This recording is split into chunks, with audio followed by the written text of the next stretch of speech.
Good morning po mga kalote ka-idol. Andito po tayo sa binibentang lupa dito na may kasama siyang poultry. Ayan. Ito po, nakagate na po siya along the road. Ayan. Ito po ay sa Mandang Kasilagan, mga Tarang Pangasinan. Ito po ay ibinebenta na for sale. Ang area po nito is 8,000. Papasok po tayo sa area para po makita nyo po yung loob ng area. May bahay na po rin po siya. Bahay, tapos patubig. Ito po yung poultry. Kung kan po, pwede nyo pong gamitin for backyard poultry. Ganyan. Kasi isang building lang po to eh. Along the road po siya. May frontage po siya. Siguro nasa 50. Ayan. Ang area po nito is 8,000 square meter. Ito po yung bahay. May kuryente na rin po. Linya ng kuryente.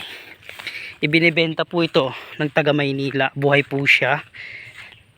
Malayo lang po kasi kaya i-dinidispose na po niya. Buhay po yung mga seller natin. Yan, ito po yung tangke ng tubig. Yan. Pero dati nag-ooperate to, uncle. Ibig sabihin may permit, gano'n.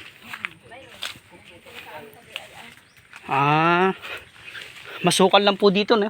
Pero gumagana pa yata patubig ng kal. Ano dito, ante? Likod niya yan, maluwang pa.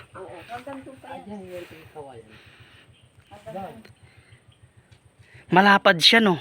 Malapad siya sa daan. Hindi siya paaba, malapad siya. Nakaayon siya sa daan. Malapad po siya. Ito po yung bahay. Sali po tong bahay. Yan. Yan po yung tubig.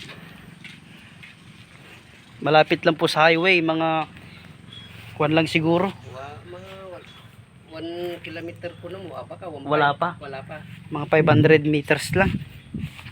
Wala sa highway. Ito po. Clean title po ito, sir. Mga madam, mga kalupa. Yan. Re-renovate lang po konti itong bahay. May kuwan po ng kuryente. Nakabakod na po siyang buo. Naka-fencing. Nalalayo na kasi sila, no? Kaya binibenta na.